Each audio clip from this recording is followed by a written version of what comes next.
Hello viewers, ಇದು ಅಮ್ಮ ಮಾಡಿರೋಂಥ ಸರಿ ಹಿಟ್ಟು. ಸೊ ಇಲ್ಲಿ ನಾನು ಕಡಾಯಿಗೆ ತೊಗೊಂಡು ಹಾಲು ಮತ್ತು ನೀರನ್ನು ಮಿಕ್ಸ್ ಮಾಡಿ ಅದನ್ನು ಪೌಡ್ರ್ ಹಾಕಿ 2 ಸ್ಪೂನ್ ಪೌಡ್ರ್ ಹಾಕಿ ನೀಟಾಗಿ ಕಲಿಸ್ತಾ ಇದ್ದೀನಿ. ಇದು ಬಂದು ಬೇಬಿ ಫುಡ್.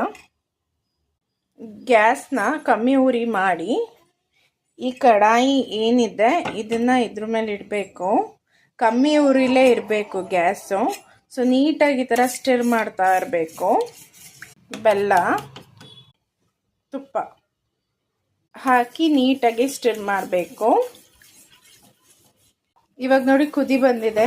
ನೀಟಾಗಿ ಸ್ಟಿರ್ ಮಾಡಿ ಗಟ್ಟಿ ಆಗೋ ತನಕನೂ ಬಿಟ್ಟು ಸ್ಟಿರ್ ಮಾಡ್ತಾ ಇರಬೇಕು. ಈ ಥರ ಕಂಟಿನ್ಯೂಸ್ ಏನು ಬೇಡ, 2 ನಿಮಿಷ ಬಿಡಿ ಮತ್ತೆ ಸ್ಟಿರ್ ಮಾಡಿ. ಆ ಥರ ಮಾಡಿ. ನಮ್ಮ ಪಾಪು 9 ಮಂತ್ಸು, ಸೊ ಹಾಗಾಗಿ ಈ ಕನ್ಸಿಸ್ಟೆನ್ಸಿಲಿ ಕೊಟ್ಟರೆ ಸಾಕು. ಬೇಬಿ ಫುಡ್ ರೆಡಿಯಾಗಿದೆ. ಸೊ ಒಂದು ಬೌಲಲ್ಲಿ ಸರ್ವ್